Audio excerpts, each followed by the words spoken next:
یہ بے نیاز لوگوں میں سے ہیں حضرت سیدنا ابو ذر غفاری۔ میں حضور کی زیارت کے لیے، حضرت علی کہنے لگے سویرے لے چلوں گا۔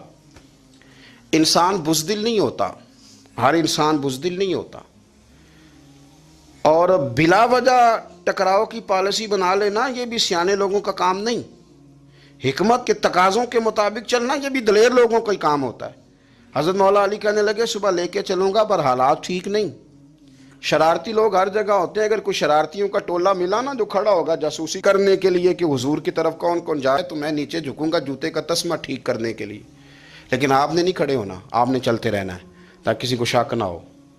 کہتے ہیں اس ترتیب سے حضرت علی مجھے لے کے گئے، میں حضور کی بارگاہ میں پہنچا۔ مولا علی کہتے ہیں بڑے بڑے لوگ سوال کرتے تھے، پر یہ شروع سے سلیم الطبع تھے، مجھے کہہ لینے دینا، جنہوں نے ماننا ہوتا ہے وہ لمبے سوال کرتے ہی نہیں۔ مان جو لیا تو لمبے سوالوں کی ضرورت ہی کوئی نہیں۔ کہتے ہیں لوگ بڑے بڑے سوال کرتے تھے، پر ابو ذر نے 2-3 باتیں ہی پوچھیں اور آگے جا کے کہنے لگے حضور ہاتھ بڑھائیں، مجھے کلمہ پڑھائیں۔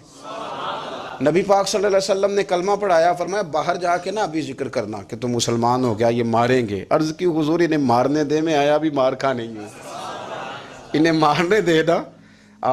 پڑا فلک کو کبھی دل جلوں سے کام نہیں، داغ دہلوی نے کہا تھا پڑا فلک کو کبھی دل جلوں سے کام نہیں، اور جلا کے راکھ نہ کر دوں تو داغ نام نہیں۔ ماری تو کھانے آئے ہیں، مارنے دے، کرنے دے زہر جتنا لگانا ہے لگانے دے۔ باہر جا کے اعلان کیا، مکے والوں نے مارا، اتنا مارا کہ بے ہوش ہو گئے۔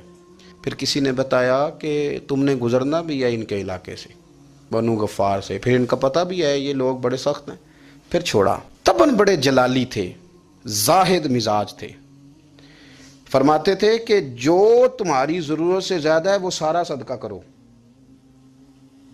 کنز کے معاملے میں ان کا رویہ یہ تھا، صرف حضرت صدیق اکبر کو کچھ نہیں کہا انہوں نے، باقی حضرت عمر جیسے آدمی کو بھی کھڑا کر کے کہہ لیتے تھے یہ مال کیوں رکھا ہوا ہے خزانے میں، بانٹتے کیوں نہیں سارا۔ اور جناب عثمان غنی رضی اللہ تعالیٰ عنہ کے ساتھ تو باقاعدہ کئی دفعہ اس موضوع پر گفتگو کی۔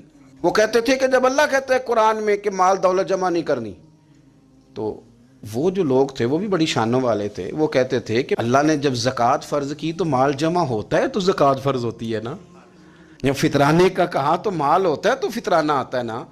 تو آپ جو کہہ رہے ہیں وہ ٹھیک ہے، پر آپ اعلیٰ بات کر رہے ہیں تقوی کی، سارا بانٹو۔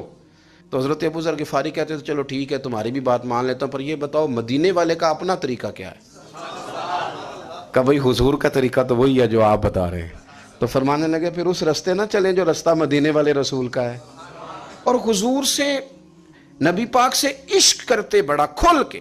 یہ صحابہ صفہ میں سے تھے،